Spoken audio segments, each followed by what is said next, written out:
Let me move on to the next subject at hand, because the next subject involves the one and only primetime Deion Sanders, head coach for the Colorado Buffaloes.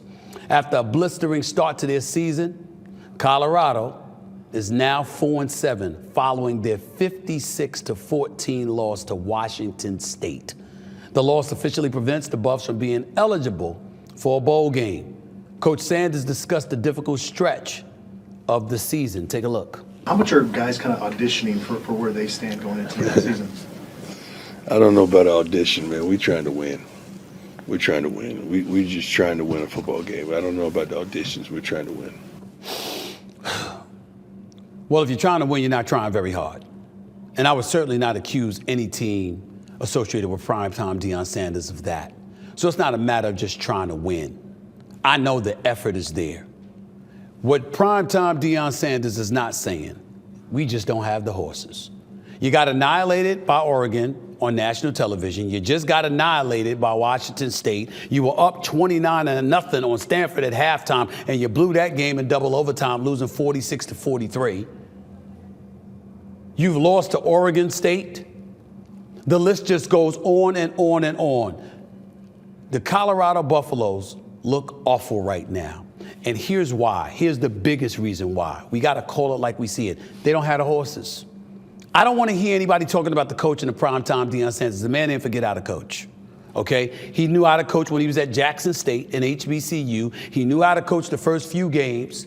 When he resurrected this program, when they upset TCU to open the season, a national runner-up last season, okay, beat up on Nebraska, beat Colorado State, okay, struggled offensively against UCLA, totally true, went in a shootout, lost in a shootout against USC. We get it. They've had some good moments, certainly better moments than they had last year before primetime Deion Sanders arrived. This isn't about coaching with the Colorado Buffaloes. This is about the fact that they don't have any hogs. They don't have those big boys with the beef. And I'm going to tell you something right now. Florida State looks like they made a tremendous decision because they're 11-0. They beat Florida. They will finish the season at 12-0, going into their conference tournament and all of this other stuff. But let me tell you something right now. I wish Deion was there. I wish he was at a different program. I wish that Texas A&M would call him. I wish somebody with huge coffers and alumni with fat wallets that could put him in a position where he's competing in a conference like the SEC. He's going up against Nick Saban. He's going up against Kirby Smart. He's going up against Brian Kelly and those boys.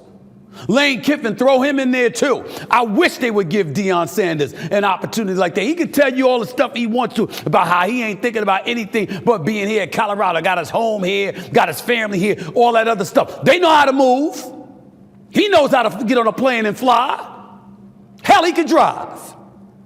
Pack the van up and drive to hell of Texas A&M. If I'm Texas A&M, if you could pay Jimbo Fisher $76 to $79 million to not coach football, you can pay primetime Deion Sanders. Give that brother a chance to recruit in the SEC. See what hogs he's going to lack then. Because I assure you, the level of personnel that he's been incapable of getting in his first year at Colorado, there ain't going to be a problem if he gets to an SEC program like Texas A&M. I'm just telling you what I know. I'm just telling you what I know. I don't care what he says. I don't care what he says. I know the man. And I'm telling you right now, I'd fly to Colorado myself and try to strangle him, to drag him to Texas A&M if they offered him the job and he talked about staying at Colorado. No disrespect to Colorado. You did hire him from an HBCU. Major props to you. But you're never going to be able to recruit but so much at the University of Colorado. First of all, the Pac-12 is dissolving. Secondly, when you look at them, the reality is that are you really going to go to Colorado before you go to an SEC school? Are you really going to go to Colorado before you go to somebody like in the Big Ten, like Ohio State or Michigan? Or even Michigan State for that matter? Are you really going to do that? Hell, I think you got a better chance of getting better athletes at Rutgers before you got cats that want to go to Boulder, Colorado. We just got to be real with what we're seeing here. He doesn't have the horses. Shedeur Sanders, I mean, he loves his daddy.